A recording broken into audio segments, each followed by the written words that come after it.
I remember it started in my early teens, a question that was never far away.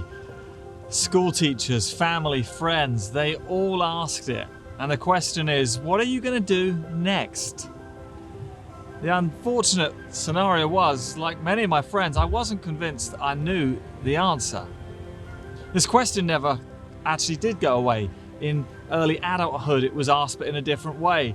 Where would you like to study? Would you like to go to university? What kind of job would you like to have? And then, would you like to be married? And where do you want to live? This question of what happens next is never far away.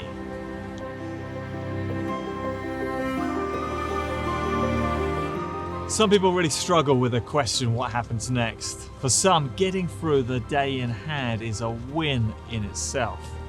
For others, they can spend so much time planning the future and looking ahead that they miss this moment, they miss today. And then there's this last group of people who seem to be forever looking over their shoulder, regretting missed opportunities, wishing they could go back and do something different or relive that moment. And that just isn't the way it works. I have a friend who plays pool. He is really good. He often runs the table, which means to pot all the balls in one visit to the table.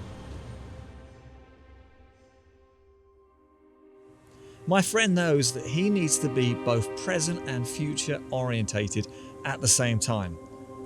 Regretting missed shots or remembering past failures won't help him. He needs to put those memories out of his mind immediately. Often in life, when we spend too much time dwelling on the past, it changes the way we live in the present. When my friend approaches the pool table, he stops and assesses everything. The whole table. He's looking at his first shot, but he's also planning the one after that and the shot after that and so on. He's looking at everything, predicting and outlining in his mind every ball, the goal being to run the table.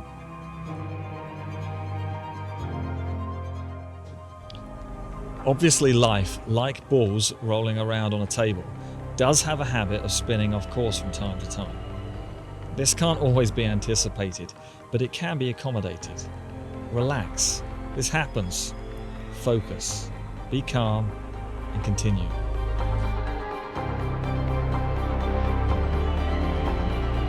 To successfully run the table, as my friend often does, he knows he needs to be committed to each shot one at a time, to be present in that moment.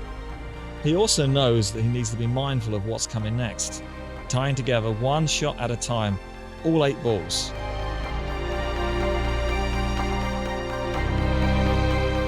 It's a skill required in playing pool, and a skill that serves us well in life. The never-ending question, what happens next, is not new. Even Jesus was asked it.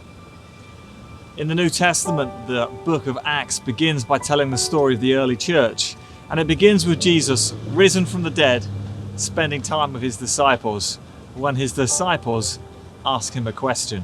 And you can guess what the question is. What happens next? What happens next? Are you going to restore the kingdom to Israel? Which is like saying, are you going to take things back to how they once were? There's another way, a better way. And this is how Jesus sees things. His answer begins in that moment, in that location. And he says the Spirit of God is going to fill you. It's going to fuel you. And the story, the experience you've had of knowing and walking with Jesus is going to travel. And it's going to begin in this moment, locally. And then it's going to go wider. It's going to go regionally. And then it's going to spread around the world.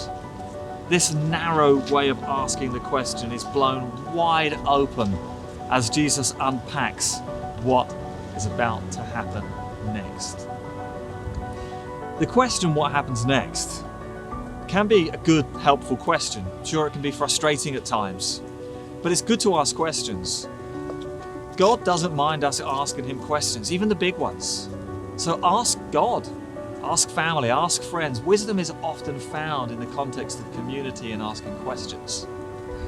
In your questions, try and be present though, in the moment.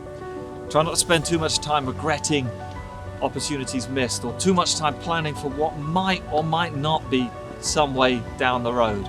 Try and be present in the questions. Maybe, like the disciples, the answer to your question may take you by surprise. Maybe there's a better answer, a better plan. Be present, be open, and be available to the Spirit of God as we all try and work out the answer to the question, what happens next?